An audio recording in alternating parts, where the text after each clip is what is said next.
Silipin nga natin guys kung ready na ba to. Wow!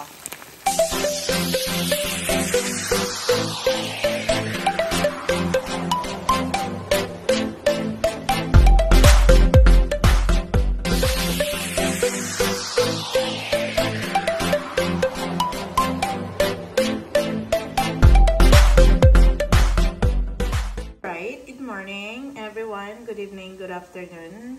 So this is marinated for 2 days chicken wings with chicken thighs. I put ground pepper, onion, garlic, soy sauce, oyster sauce, and vinegar. So now nagpa-luto na ta sa garlic o sa onion. So i-check nga natin. There. Di pa ready guys. Wa pa siya ni golden brown. Hintayin lang natin na golden brown yan. Daming ahos at sibuyas. Yan ang sikreto sa super sarap na chicken adobo.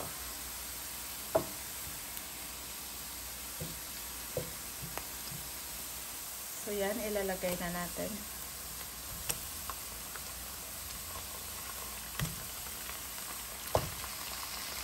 Dinamihan ko na para may share tayo kung may kaibigan na papasyal dito. Isang malaking mangkok to guys. Yung marinating sauce natin. Dami yung sibuyas at ahos. At saka daming ground pepper.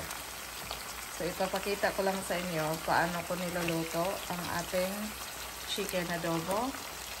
After nito guys, ihaluin ko yan. Then, patuyuin lang natin bago natin timplahan. Huwag sabuan agad.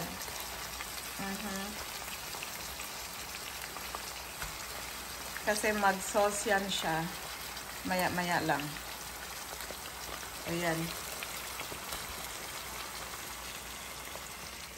So yan, haluin lang natin to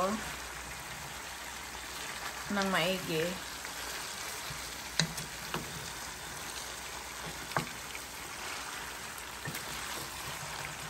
Maliit ata yung pot na nagamit natin today. Pero I think malaki na to kasi mag-ano to mamaya. Pupos, yung sa mga Tagalog sa pupos ay.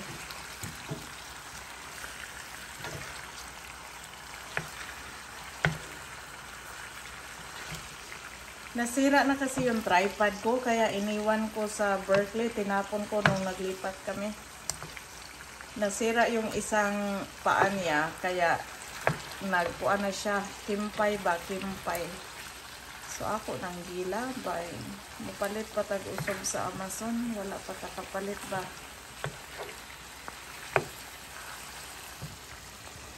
Gaugoy man yung kalayo atong pakosgan para mauga ni siya. Tapos timplahan na natin, lagyan ng tubig, soy sauce, ground pepper ulit, at saka kunting oyster sauce at kunting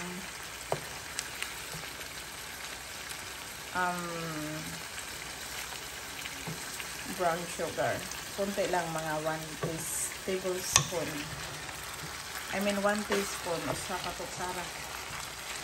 Para hindi naman siya halatang may sugar ba. Tapos yun na, ang iluto niya hanggang mag-dry siya. Kasi gusto ko sa chicken adobo ko dry, hindi masabaw. So, haluin lang natin to para ma-absorb yung garlic at saka sibuyas.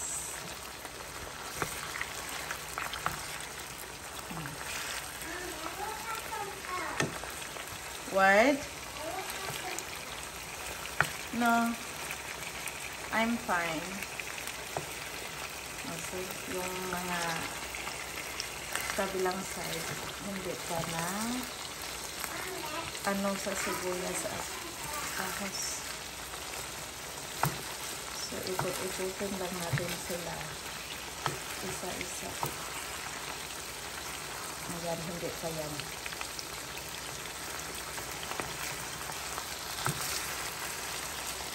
Tingnan nyo, diba nagtubig na siya guys, oh. Oh. So, kailangan i-dry muna natin yan. Kasi, parang malangsa siya guys. Kung diretsuan na siya o sabaw, napansin nyo? Langsa siya. Langsa siya kunti. Masarap yung i-dry muna natin yan. Saka natin sabuan ng tubig. Diba? Oh, marami na siyang sabaw. So, hintayin lang natin na mag-dry yan siya. Huwag nating takpan.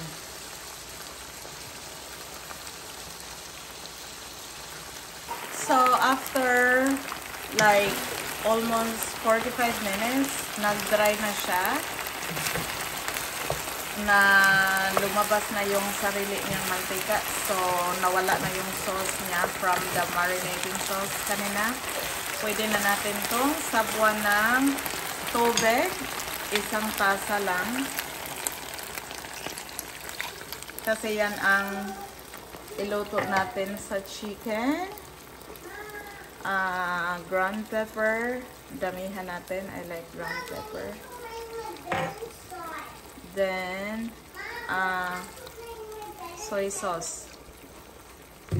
Okay na yun. I-mix lang natin. What is it?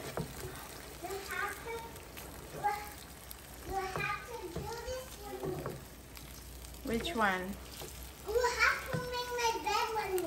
Okay, I'll make your bed. I'm just doing the chicken adobo. I'm just putting the seasoning.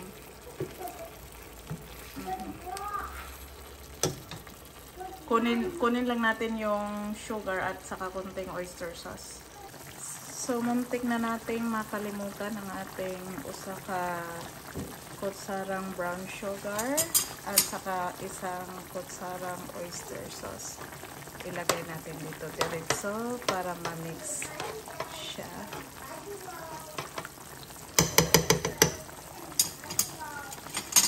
Halo-haloin lang. Then, ito na guys, ang adobo ko hanggang matuyo siya. Ganyan lang ang adobo ni Ma'am Shi Soraya. Hanggang matuyo na to, halo-haloin lang in between. Hindi ko yan tatakpan para mag-dry talaga siya. What is that, Fry? What are you banging there? You scared me to death. Ay, nako. Okay. So, yan lang muna ngayon. Yan na, malapit na siyang maluto. It's not ready yet. So, yan na guys, ang ating finished product. Nag-dry talaga siya, which is really good. At may konting tamis. Thank you for watching.